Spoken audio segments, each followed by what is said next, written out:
السلام علیکم، jobs and info network میں خوش آمدید۔ پاکستان آرمڈ سروسز بورڈ وزارت دفاع کے تحت کافی ساری سرکاری نوکریوں کا اعلان کیا گیا ہے، جس پر پورے پاکستان سے میلز فیمیلز اپلائی کر سکتے ہیں۔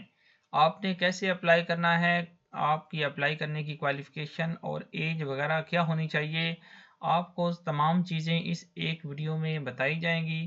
آپ سے گزارش ہے کہ پہلے آپ یہ ہمارا چینل سبسکرائب کر دیں تاکہ ایسی انفارمیٹیو ویڈیوز آپ کو ڈیلی بیسس پر ہمارے چینل کے ذریعے موصول ہوتی رہیں، اور مزید یہ کہ اسی ویڈیو کے ڈسکرپشن میں دیے گئے ہمارے واٹس ایپ کے چینل کو بھی جوائن کر لیں تاکہ ہم ڈیلی بیس پر جو نوکریوں کے اشتہار اور قسم کی اپڈیٹس جو شیئر کرتے ہیں ادھر، وہ آپ کو وقتاً فوقتاً ملتی رہے گی۔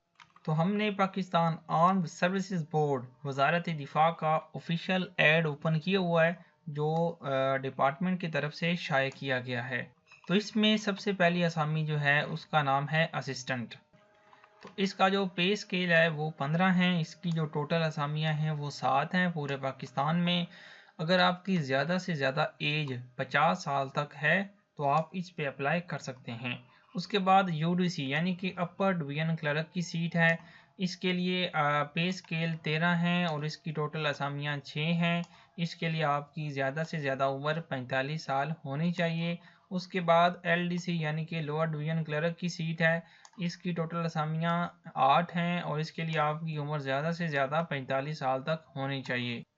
تو چوتھے نمبر پر گیس ٹینر آپریٹر کی سیٹ ہے، اس کی ٹوٹل اسامیاں 3 ہیں، اس پہ آپ کی عمر زیادہ سے زیادہ 45 سال تک ہونی چاہیے۔ اور 5ویں نمبر پر سیٹ ہے ڈرائیور کی، تو اس کے لیے اگر آپ کی عمر 45 سال تک ہے اور اس کی ٹوٹل اسامی 1 ہے، اس کے لیے پھر یہ کہ نیچے جو چھٹے نمبر پر نائب قاصد کی سیٹ ہے، اس کی ٹوٹل اسامیاں 13 ہیں اور زیادہ سے زیادہ آپ کی عمر جو ہے اس پہ اپلائی کرنے کے لیے 45 سال تک ہونی چاہیے۔ 7ویں نمبر پر چوکیدار کی سیٹ ہے، اس کے لیے آپ کی عمر زیادہ سے زیادہ 45 سال تک ہونی چاہیے، اس کی ٹوٹل اسامیاں 8 ہیں۔ اس کے بعد 8ویں نمبر پر مالی کی سیٹ ہے، اس پر اپلائی کرنے کے لیے آپ کی عمر زیادہ سے زیادہ 45 سال تک ہونی چاہیے۔ اور اس کے بعد سینیٹری ورکر کی 9ویں نمبر پر سیٹ ہے، اس کے لیے ریکوائرڈ ایج لمٹ ہے وہ 45 سال تک ہونی چاہیے۔ اب آپ نے اس پر کیسے اپلائی کرنا ہے، آپ نے اس طرح کرنا ہے کہ یہ درخواست فارم جو ہے یہ آپ نے حاصل کرنا ہے۔ آپ اس طرح ہمیں واٹس ایپ پر کانٹیکٹ کریں گے، انشاءاللہ ہم آپ کو یہی سینڈ کر دیں گے درخواست فارم، ٹھیک ہے۔ اب یہ جو ایڈ کے ساتھ لف کیا ہوا ہے یہ صحیح طریقے سے نہیں ہے، ہمارے پاس ان کا جو ایڈ ہے اس کے ساتھ جو ہے ہم نے یہ بھی اوپن کیا ہوا ہے درخواست فارم، آپ نے اس کے ساتھ اپنے ڈاکومنٹس اٹیچ کرنے ہیں اور آپ نے ایک ایڈریس پر بھجوا دینے ہیں۔ اور ساتھ یہ میک شور کر لیں کہ اس پہ وہ اپلائی کر سکتا ہے جو ریٹائرڈ ہو پاکستان آرمی سے یا پاکستان نیوی سے یا پاکستان ایئر فورس سے۔ جو ریٹائرڈ پرسن ہے اس پر صرف اور صرف وہی اپلائی کر سکتے ہیں اور کوئی نہیں کر سکتا، یہ پہلے میک شور کر لیں، ٹھیک ہے۔ یہ ریٹائرڈ پرسنز کے لیے۔ تو آپ نے کیا کرنا ہے کہ پاکستان آرمڈ فورسز کے ریٹائرڈ افراد سے مندرجہ ذیل اسامیوں کے لیے درخواستیں مطلوب ہیں۔ قومی شناختی کارڈ، ڈسچارج سرٹیفکیٹ کی کاپی، 3 عدد پاسپورٹ سائز فوٹوگراف اور ڈومیسائل کی کاپی ساتھ لگائیں۔ اور جو اسسٹنٹ کی سیٹ ہے اس کے لیے یہ کہ اگر retired J C Os Pakistan army navy air force جو دفتری امور کا تجربہ رکھتے ہوں، نیز پروبیشن پیریڈ کے دوران قانون کے مطابق این آئی ٹی بی سے آئی ٹی کورس پاس کیا ہو، اس کے لیے یعنی کہ اسسٹنٹ کی سیٹ کے لیے۔ یو ڈی سی کے لیے کیا ہے کہ کلرک پاکستان آرمی یا اس کے مساوی نیوی ایئر فورس کے ریٹائرڈ کلرک جن کی ٹائپنگ سپیڈ جو ہے 30 الفاظ فی منٹ ہے تو وہ اس پہ اپلائی کر سکتے ہیں۔ ایل ڈی سی پہ کیا ہے کہ ریٹائرڈ نائک یا لانس نائک یا سپائی کلرک پاکستان آرمی یا اس کے مساوی نیوی ایئر فورس کے ریٹائرڈ کلرک جن کی ٹائپنگ سپیڈ 30 الفاظ فی منٹ ہے تو وہ ایل ڈی سی پہ اپلائی کر سکتے ہیں۔ اس کے بعد جو چوتھے نمبر پر اسامی تھی اس کے لیے ریٹائرڈ حوالدار پاکستان آرمی یا اس کے مساوی نیوی ایئر فورس کے ریٹائرڈ افراد انگلش فرسٹ کلاس پاس ہو اور فلیکس فوٹو کاپیز کا تجربہ بھی رکھتے ہوں۔ ڈرائیور کی جو سیٹ ہے اس کے لیے کیا ہے کہ ریٹائرڈ حوالدار نائک لانس نائک سپائی ڈرائیور پاکستان آرمی یا اس کے مساوی نیوی ایئر فورس کے ریٹائرڈ افراد کا آرم ڈرائیونگ لائسنس یا یافتہ ہونا پرائمری پاس بھی ہو تو وہ اس پہ اپلائی کر سکتے ہیں۔ نائب قاصد کی سیٹ کے لیے یہ کہ اگر آپ ریٹائرڈ فوجی ہیں تو آپ اس پہ ویسے ہی اپلائی کر سکتے ہیں، اور چوکیدار کے لیے بھی اگر آپ ریٹائرڈ فوجی ہیں تو آپ اس پہ بھی اپلائی کر سکتے ہیں۔ اس کے بعد مالی کی سیٹ ہے، اس کے لیے جو ریٹائرڈ فوجی اپلائی کر سکتے ہیں۔ سینیٹری ورکر کے لیے بھی ریٹائرڈ فوجی اپلائی کر سکتے ہیں۔ تو یہ درخواست فارم جو ہم نے اوپن بھی کیا ہوا ہے، آپ نے کانٹیکٹ کرنا ہے ہم سے واٹس ایپ پر، ہم آپ کو یہ انشاءاللہ سینڈ کر دیں گے۔ اب آپ نے اسے کیسے فل کرنا ہے؟ اسامی کا نام آپ نے یہاں پہ ٹاپ کے اوپر لکھنا ہے، یہاں پہ آپ نے اسامی کا نام لکھنا ہے جس اسامی کے لیے آپ اپلائی کر رہے ہیں۔ اس کے بعد اپنا نمبر ادھر لکھنا ہے، یہ وہ فائل نمبر ہوگا جو آپ کی جو ڈسچارج بک ہے اس پہ اوپر لکھا ہو۔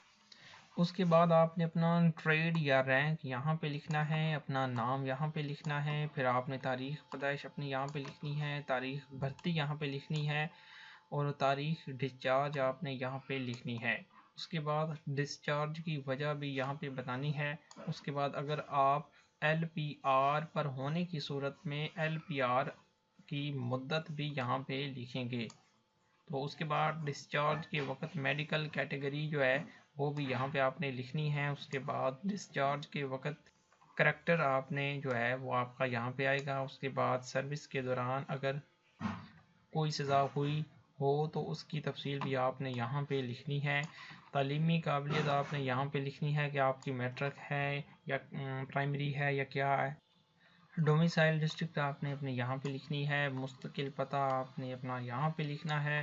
خط و کتابت کا پتہ آپ نے یہاں پہ لکھنا ہے، یعنی کہ میلنگ ایڈریس۔ اس کے بعد آپ کا فون نمبر یہاں پہ آئے گا۔ یہ ساری چیزیں آپ نے لکھنی ہے اور آپ نے کچھ بھی نہیں کرنا، یہ فارم سارا اس طرح فل ہو جائے گا۔ تو آپ نے اس کے ساتھ وہ ڈاکومنٹس اٹیچ کرنے ہیں جو میں نے آپ کو ابھی بتائے تھے، یہاں پہ موجود ہیں کہ آپ نے جو ہے قومی شناختی کارڈ اور اس کے ساتھ ڈسچارج سرٹیفکیٹ کی کاپی، 3 عدد پاسپورٹ سائز فوٹوگراف اور ڈومیسائل، یہ ساری چیزیں آپ نے اٹیچ کرنی ہیں۔ اٹیسٹڈ کروانے کی ضرورت نہیں ہے، یہ جب آپ اٹیچ کر دیں گے اس کے بعد آپ نے یہاں پہ ایڈریس لکھا ہوا ہے ان کا، director HR Pakistan armed services board secretariat, مکان number 100-A1 street number 6 Chaklala scheme 3 Rawalpindi. یہاں تک راولپنڈی تک آپ نے ایڈریس لکھنا ہے انویلپ کے اوپر، پھر آپ نے بس بھیج دینا ہے، پھر آپ کا اپلائی کمپلیٹ ہو جائے گا۔ تو یہ آپ نے یہ ڈیٹ جو ہے نا 27 یا 28 جون سے پہلے آپ نے یہ کام کرنا ہے، کیونکہ اس کی لاسٹ ڈیٹ جو ہے وہ اشتہار شائع ہونے کی 15 دن تک ہے۔ تو اشتہار آئی تھنک کل شائع ہوا ہے، تو کل جو ہے وہ 12 تاریخ تھی، 12 میں 15 ایڈ کریں تو آپ کی 27 تاریخ بن جاتی ہے، لیکن آپ نے 27 سے بھی 2 دن پہلے ہی یہ یہ جو فارم ہے آپ نے بھجوا دینا ہے، انویلپ بھیج دینا ہے۔ تو ہم نے ویڈیوز میں پوری کوشش کی ہوئی ہے کہ آپ کو کمپلیٹ اپلائی کا طریقہ بتایا جائے، تو اسی طرح ہی نیکسٹ ٹائم جو جابز آتی ہیں ان کا نوٹیفیکیشن آپ کو تبھی آیا کرے گا اگر آپ یہ ہمارا چینل سبسکرائب کر کے بیل آئیکن کو پریس کریں گے۔ تو اگر آپ کو پھر بھی کسی بات کی سمجھ نہ آئی ہو تو ہم نے اسکرین کے اوپر اپنا نمبر دیا ہوا ہے، آپ ہم سے واٹس ایپ پر کانٹیکٹ کر کے پوچھ سکتے ہیں، ہم انشاءاللہ کوشش کریں گے کہ آپ کو کمپلیٹ گائیڈ کر دیں۔ ایسی ہی ویڈیوز کے لیے چینل کو سبسکرائب کریں، اپنے دوستوں کے ساتھ شیئر بھی کریں۔